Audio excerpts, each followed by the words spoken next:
السلام علیکم بیٹا، کیسے ہیں؟ امید ہے آپ لوگ خیریت سے ہوں گے۔ اچھا بیٹے، آج ہم جو نیکسٹ سبق پڑھ رہے ہیں وہ ہے سبق نصوح کا خواب۔ ٹھیک ہے بچے، سبق کا نام ہے کیا؟ نصوح کا خواب۔ مصنف اس کے ہے مولوی نذیر احمد۔ ادبی حیثیت ان کی ناول نگار ہے، اور ناولوں کا جو موضوع ہے اصل میں یہ عورتوں کے مسائل ہیں۔ پیدائش ان کی ہے 1836 اور وفات ان کی ہے 1912۔ اور یہ جو سبق ہے، ٹھیک ہے بیٹے، یہ جو سبق ہے نصوح کا خواب، یہ اصل میں مولوی نذیر احمد کا جو ناول ہے توبۃ النصوح، اصل ناول کا نام ہے بیٹا توبۃ النصوح، اور یہ سبق وہاں سے لیا گیا ہے۔ یہاں میں نے لکھا ہے ماخوذ از۔ ماخوذ از کا مطلب ہوتا ہے کہ یہ سبق کہاں سے، اس کا ماخذ کیا ہے، یعنی یہ چیز کہاں سے آئی ہے۔ تو یہ جو ناول ہے توبۃ النصوح، اس سے یہ تھوڑا سا حصہ کاٹ کے لیا گیا ہے۔ اچھا بیٹا، سبق پڑھنے سے پہلے 2-3 بنیادی ضروری باتیں بتانا ضروری ہے، اور وہ ہے ناول نگاری۔ یہاں آپ دیکھ رہے ہیں ان کی ادبی حیثیت ہم نے لکھی ہوئی ہے ناول نگاری۔ ناول کسے کہتے ہیں؟ پہلے تو اس چیز کو ذرا سمجھو کہ ناول کسے کہتے ہیں۔ ٹھیک ہے بیٹا، آسان طریقے میں سمجھا دوں تو ناول کی تعریف ہم انتہائی آسان لفظوں میں یہ کریں گے کہ ناول وہ نثری قصہ ہوتا ہے۔ ٹھیک ہے بیٹا، ناول وہ طویل نثری قصہ ہوتا ہے جس میں ہم انسانی مسائل، انسانی معاشرت اور روزمرہ کے واقعات کو قدر تفصیل سے بیان کرتے ہیں۔ اس کے مقابلے میں ہمارے پاس افسانہ ہے، تو افسانہ قدر مختصر ہوتا ہے، اور ہم مختصراً تھوڑا سا افسانہ لکھتے جو انسانی واقعات ہوتے ہیں، تاثرات ہوتے ہیں، کیفیات ہوتی ہیں، ان کو قدر مختصر کر کے لکھتے ہیں تو وہ افسانہ ہے۔ اور اگر ہم اسی چیز کو قدر طویل کریں، تھوڑا سا لمبا کر کے لکھیں، تو یہ ناول ہوگا انشاءاللہ۔ پھر جب ہم مکمل کلاسز لیں گے، آپ اسکول تشریف لائیں گے، تو پھر انشاءاللہ مکمل تفصیل کے ساتھ اس کو ڈسکس کریں گے۔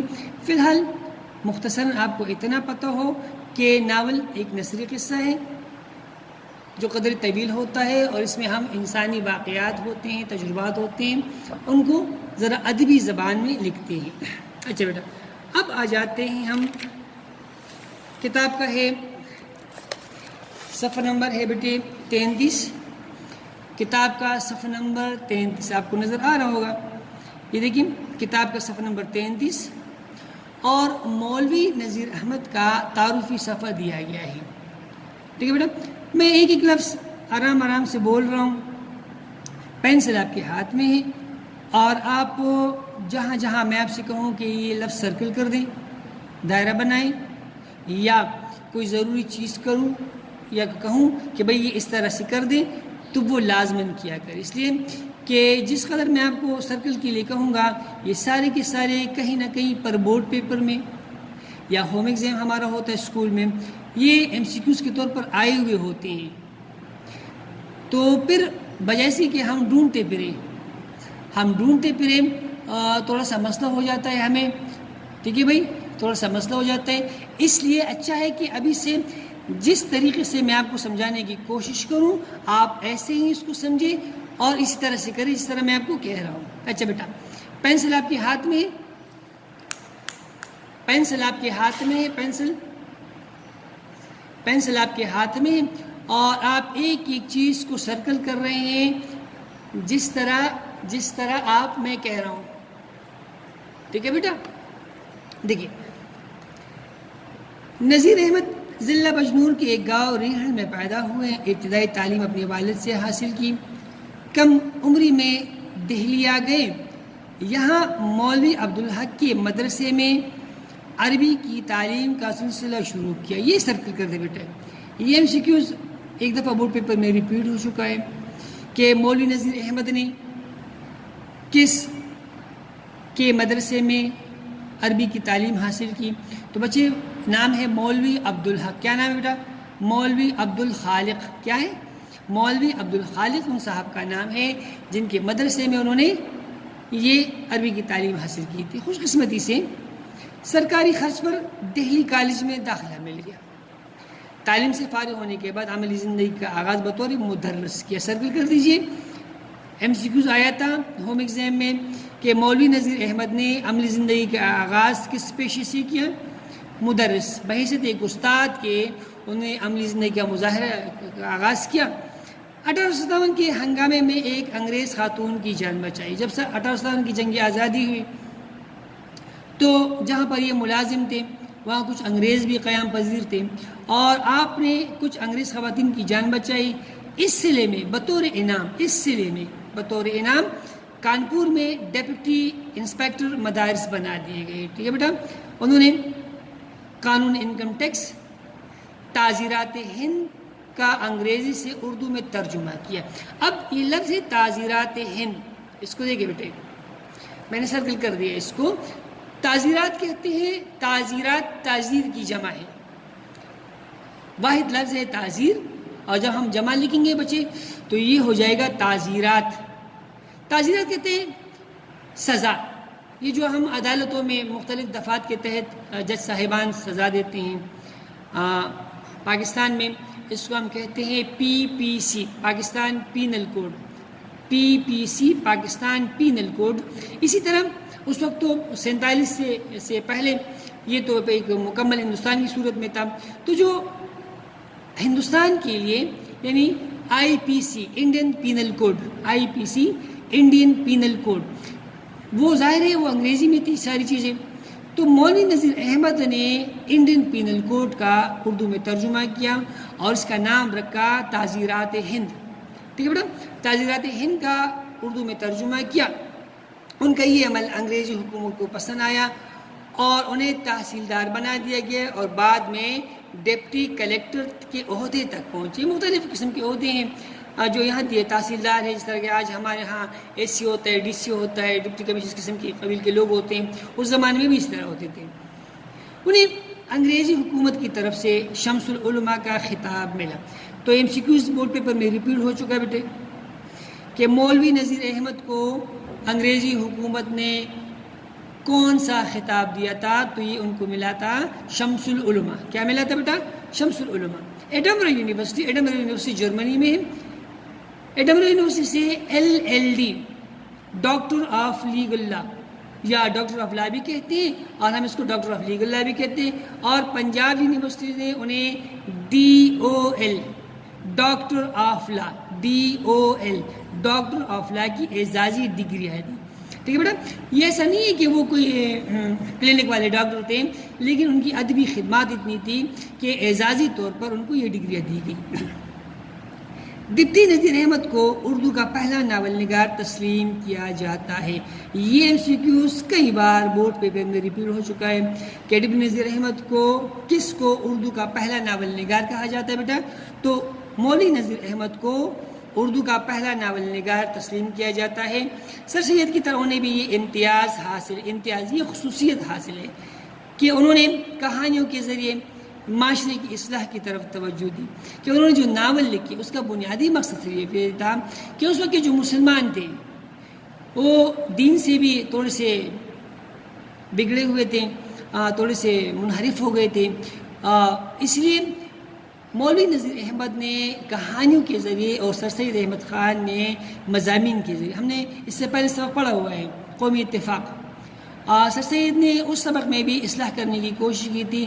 تو یہ اصلاح کا جو طریقہ تھا مولوی نذیر احمد نے یہاں استعمال کیا اور عورتوں کے مسائل کو اپنے ناولوں کا موضوع بنایا. اور عورتوں کے جو مسائل ہیں اس زمانے میں, کیونکہ جو مرد تھے اس وقت وہ تو تھوڑا بہت اپنا حصہ ڈال لیتے تھے اپنے کام میں, لیکن خواتین کے معاملے میں اس وقت کے جو مسلمان تھے وہ انتہائی زیادہ قدامت پسند تھے, انتہائی زیادہ سختی کر دیتے. تو مولوی نذیر احمد نے ایک احساس دلانے کے لیے اپنے ناولوں کے ذریعے ان کے مسائل کو آگے کیا. سر سید نے جو کام اپنے مضامین سے لیا, نذیر احمد نے وہی کام اپنے ناولوں سے لیا. ان کے تمام ناول معاشرتی اور گھریلو مسائل کے متعلق, ان کے جو جتنے بھی ناول ہیں ہم انشاءاللہ اینڈ میں دیکھیں گے جو ان کی تصانیف ہیں آپ کو سب کے ساتھ مل جائیں گے کہ جتنے بھی ناول ہیں ان میں اصلاح کی کوشش کی گئی ہے. وہ ان کے ذریعے ایک زوال پذیر گرے ہوئے معاشرہ, ایک گرا ہوا معاشرہ. ایسا معاشرہ زوال پذیر اس معاشرے کو کہتے ہیں جس میں کسی کو حقوق حاصل نہ ہو، اپنے جو بنیادی حقوق ہیں ان میں سے ایک بھی ان کو حاصل نہ ہو، تو ہم ایسے معاشرے کو زوال پذیر معاشرہ کہیں گے. کہ مسلمانوں کی گھریلو زندگی کی اصلاح کرنا چاہتے تھے، ان کا انداز سراسر مقصدی تھا. سرکل کر دے بیٹا، ان کا انداز سراسر مقصدی تھا. یعنی انہوں نے جو کچھ بھی لکھا، جتنے بھی ناول لکھے، ان کا بنیادی مقصد مسلمانوں کی اصلاح تھی کہ مسلمان پڑھے لکھیں اور اپنی زندگی کو بہتر بنائیں. وہ پہلے مصنف تھے جنہوں نے ادب کو حقیقی زندگی کا ترجمان بنایا. حقیقی زندگی کا ترجمان کیسے بنایا؟ ایسے بنایا کہ ناول سے پہلے بچے داستان کا رواج تھا. داستان ہم اپنے بڑوں سے سنتے چلے آئے ہیں، جس میں ایک راجہ ہوتا ہے یا ایک شہزادہ ہوتا ہے، ایک دیو ہوتا ہے، ایک پتہ نہیں کیا کیا ہوتا ہے، وہ آپس میں لڑتے ہیں، وہ اڑتے ہیں. اب ان چیزوں کا عام زندگی سے کوئی تعلق نہیں ہے. ٹھیک ہے بیٹا؟ تو مولوی نذیر احمد نے کیا کیا کہ ہمارے جو مسائل ہیں، انسانوں کے جو مسائل ہیں، وہ ان کو آگے لایا. انہوں نے اس کو بیان کیا تاکہ ہمیں ہمارے جو مسائل ہیں ان کا کوئی حل مل سکے. ان کی زبان دہلی کی ٹکسالی زبان تھی. ٹکسالی زبان کون سی ہوتی ہے؟ بامحاورہ زبان، روزمرہ کے عین مطابق جس طرح کے اہل زبان کہتے ہیں، جس طرح کے اہل زبان بولتے ہیں، ہم اس کو کہتے ہیں ٹکسالی زبان. انہیں عورتوں کی زبان لکھنے پر پوری قدرت حاصل تھی. اردو ادب میں نذیر احمد کا مقام بہت بلند ہے، بہت بڑا ہے، کیونکہ وہ پہلے ناول نگار تھے. ان کا اسلوب بیان، ان کے لکھنے کا انداز، ان کا انداز تحریر ان کی ذات کی طرح منفرد، سب سے الگ ہے، منفرد، سب سے الگ ہے. اصلاحی معاشرہ ان کا بنیادی مقصد تھا کہ کسی نہ کسی طریقے سے، ممکنہ طریقے سے لوگوں کی اصلاح ہو جائے. نذیر احمد کے کردار اسی معاشرے کے افراد ہیں جن میں وہ اپنے شب و روز گزارتے ہیں. حقیقت پسندی ان کے اسلوب کی نمایاں خصوصیت، حقیقت پسندی، سچ بولنا. بقول مولوی عبدالحق، ایک مسلمان پڑھنے والے کو رہ رہ کر یہ شبہ ہوتا ہے. جب ہم میں سے کوئی شخص مولوی نذیر احمد کا کوئی ناول پڑھتا ہے تو ان کو ایسے لگتا ہے کہ اصل میں یہ تو ہمارے گھر کی ہی کوئی کہانی بیان ہو رہی ہے، یہ تو کوئی ہماری ہی بات کر رہا ہے. یہ کہیں ان کے خاندان کے راز تو کل نہیں رہے. ان کی تحریر میں جگہ جگہ ظرافت کی بہترین مثالیں بھی ملتی ہے. اب ہمارے پاس ان کے کچھ ناول ہیں، ان کے نام دیے گئے ہیں. بچے ان کو ذرا پکا یاد کر لیں، کیونکہ اکثر اوقات بورڈ پیپر میں ایک کویسچن آ جاتا ہے کہ فلاں مصنف کے 5 کتابوں کے نام لکھیے، 4 کتابوں کے نام لکھیے. تو یہ جتنے بھی نثر نگار ہے کتاب میں موجود ہیں ہمارے پاس، یہ ان کی کم از کم 5 سے 6 تک کتابوں کے نام یقیناً آپ کو یاد ہونی چاہیے. ان کی مشہور تصانیف یہ ہیں: مراعۃ العروس، بنات الناش، توبۃ النصوح، ابن الوقت، رویہ صادقہ، ایامہ، ترجمہ قرآن پاک اور ترجمہ تعزیرات ہند. ٹھیک ہے بیٹا؟ اب اس میں آپ دیکھ لیں، یہ جو ترجمہ قرآن پاک ہے، ترجمہ تعزیرات ہند ہے، یہ عام کتابیں ہیں، ترجمے ہیں جس طرح وہ معلوم. اور یہ باقی جتنے بھی اوپر لکھے ہوئے ہیں یہ سارے کے سارے کیا ہے بیٹا؟ یہ ناول ہیں سارے. مراعۃ العروس بھی ایک ناول کا نام ہے، بنات الناش اسی طرح، توبۃ النصوح، تو آج شروع میں نے آپ کو بتایا کہ یہ ناول کا نام ہے، اس کا ایک حصہ ہماری کتاب میں نصوح کے خواب کے نام سے آیا ہوا ہے. تو یہ سارے کے سارے کیا ہے؟ کتابوں کے نام ہیں. 1912 میں انہیں فالج ہوا، جس کی وجہ سے وہ فوت ہو گئے اور دلی میں دفن ہوئے. ٹھیک ہے بیٹا؟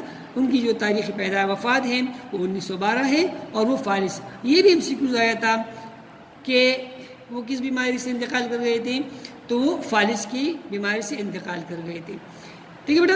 تو یہ ہوا ہمارے پاس ان کا مکمل تعارفی صفحہ.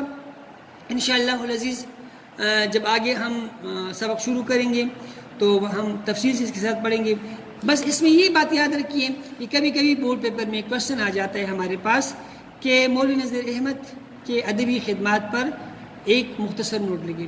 تو بس یہ دیکھیں، یہ یہاں سے تقریباً شروع ہو جاتا ہے کہ مولوی نذیر احمد کو اردو کا پہلا ناول نگار تسلیم کیا جاتا ہے. اب ایک اور بات میں آپ کو ضروری بتا دوں، یہ دیکھیے بیٹا، یہاں شروع میں لکھا ہے مولوی نذیر احمد. جبکہ یہاں لکھے ہوئے ڈپٹی نذیر احمد، تو یہ ایک ہی نام ہے، ایسا نہیں ہے کہ مولوی نذیر احمد اور ڈپٹی نذیر احمد کوئی دو افراد ہیں، یہ ایک ہی نام ہے، اس پر کنفیوز نہیں ہونا ہے۔ بس آپ نے صرف تھوڑا سا تعارف لکھنا ہے ہلکا سا، اور یہ جو پیراگراف ہے ڈپٹی نذیر احمد اردو کا پہلا پیراگراف یہاں سے لے کر پوری قدرت، بس یہ کافی ہے، اس کو ہم پوائنٹس میں لکھ دیتے ہیں اور یوں ہمارا تنقیدی نوٹ بن جاتا ہے۔ انشاءاللہ جب ہم آگے کام شروع کریں گے، جب کام شروع کریں گے تو بس میں آپ کو بتاؤں گا تفصیل کے ساتھ۔ آج کے لیے اتنا کافی ہے۔ اللہ آپ کا حامی و ناصر ہو۔ اللہ حافظ۔